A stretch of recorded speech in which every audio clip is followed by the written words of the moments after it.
We have the best vaccine in the world, the best medicines, the best scientists, and we're learning more every single day. And we'll fight this variant with scientific and knowledgeable actions and speed, not chaos and confusion. President Biden on the fight against the Omicron variant yesterday, putting his faith in vaccines to do the job as scientists work to learn more about the new COVID strain and how fast it spreads.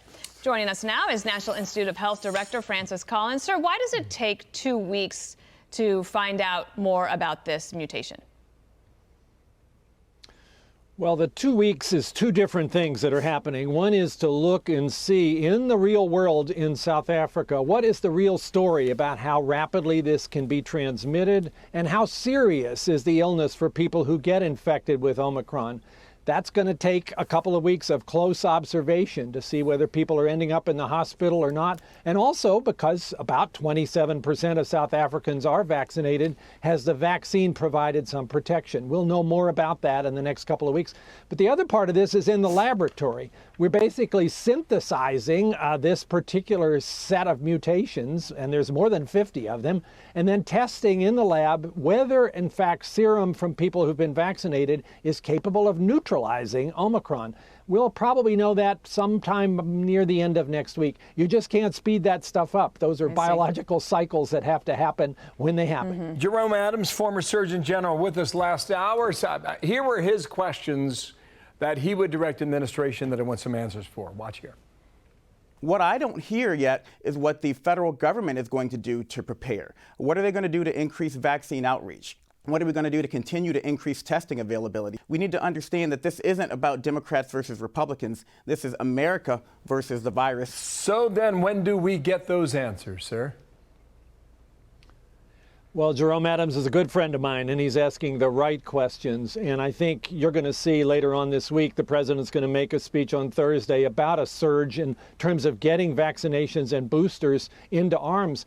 But let's recognize the main thing holding that back is not the availability of vaccines or the evidence to support them. It's whether American public is ready to roll up their sleeves. And I've got to say, I've been serving 3 presidents over 12 years, and I'm proud of that. It's really unfortunate that politics has gotten so mixed up in this. If we could get the politics out of it and look at the public health needs, maybe those 60 million Americans who haven't gotten vaccinated yet would see this is something they want, especially now with Omicron out there as the next threat. One of the things the president said yesterday is that the mutation was cause for concern but not panic. And the New York Times today, they had this piece in their morning newsletter, which I always read. It said that it is possible that mutations make a virus more fearsome, but that it also could make it weaker or cancel each other out. And so will we know that in 2 weeks? I think we'll have a sense of that by watching what happens in South Africa, because there's lots of people getting Omicron right now there, and we'll see whether they are as sick as people who've had Delta or whether it could be milder. Early indications, maybe it's milder, but that was mostly looking at young people. So I'd be hesitant to call it right now, but that is a critical question. We should have more answers soon. I've been vaccinated. I feel pretty good about it. I'm reading these South African doctors who said that these are mild cases.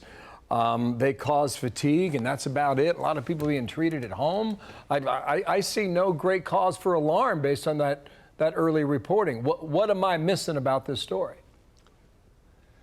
So I've been on Zoom calls with the leaders of the South African public health system. They're worried that may have been a premature declaration of mildness of the illness, because most of the early cases were in college students who tend not to get very sick anyway. So let's hold off on that before concluding that this is not a virus that can cause people to get sick enough to be in the hospital. We'll know more in a week or so, but I would be hesitant to declare those early statements as the answer just yet. Well, in a week or so, we would love to have you back so we can learn more. We appreciate your time. Thank you so much, sir.